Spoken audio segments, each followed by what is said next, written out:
I'm going to tell you about a trick of shaitan. When you go late to work and your boss is angry at you because you're late, and lots of people work at your office, you know what you do? You avoid eye contact and sneak into your cubicle. You don't want to sit, you don't want to face him.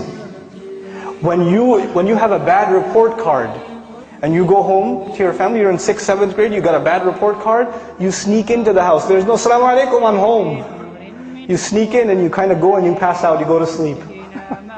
Right? What happened in school? Nothing. When you disappoint someone, you avoid contact with them. You avoid, it's natural. In this case, when we do something shameless, when we wrong ourselves, who have we disappointed? Allah Azza wa Jal. We've disappointed Allah. So naturally, shaitan takes advantage of this. He comes to you and he says, you're going to go pray now, you hypocrite?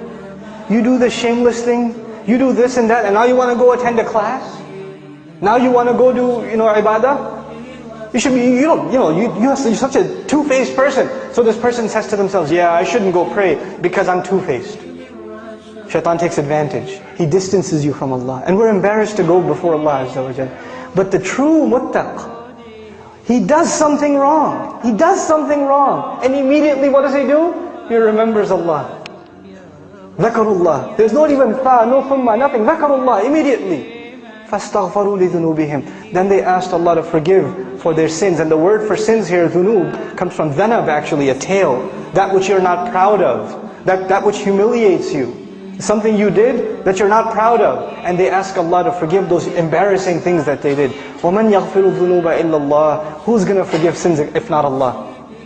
Who are you going to go to? Where else you got to go? Who knows the things that you and I have done wrong except ourselves and Allah? There's a lot of things in our closet that Allah has not exposed. And only Allah knows, and we have to find the time to ask Allah to forgive. This is the main attribute of people that are described that enter Jannah. أُولَٰئِكَ لَهُمْ جَنَّاتٌ تَجْرِي مِنْ تَحْتِهَا الْأَنْهَارُ. The ayat are coming.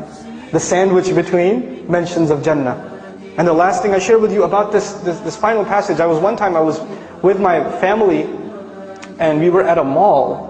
And this other mom, her child, she was yelling at her child. This mother was yelling at her child. And the kid's crying his head off.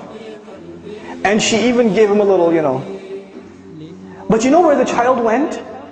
After he even got hit and yelled at? He's still holding on to the mother. He's not letting go. Everywhere else around there are these ugly, gigantic strangers. He doesn't want to deal with them. Even if she's angry, even if she's disappointed, even if she's upset, his whole world, his whole shelter, his whole protection, where is he going to go except? His mother. And it made me think, subhanallah, when you and I sin, when you and I disobey Allah, where are we going to go? Where else is there to go? Who do we turn to? We don't have anywhere else to turn. So even if we disappoint our Lord, even if we fall short of the standards He set for us, the true muttaq, the hopeful of Jannah, he never loses hope in Allah. لا تقنطوا من رحمة الله. Don't lose hope in the mercy of Allah. You're not allowed to lose hope in the mercy of Allah. This is the attitude we have to internalize.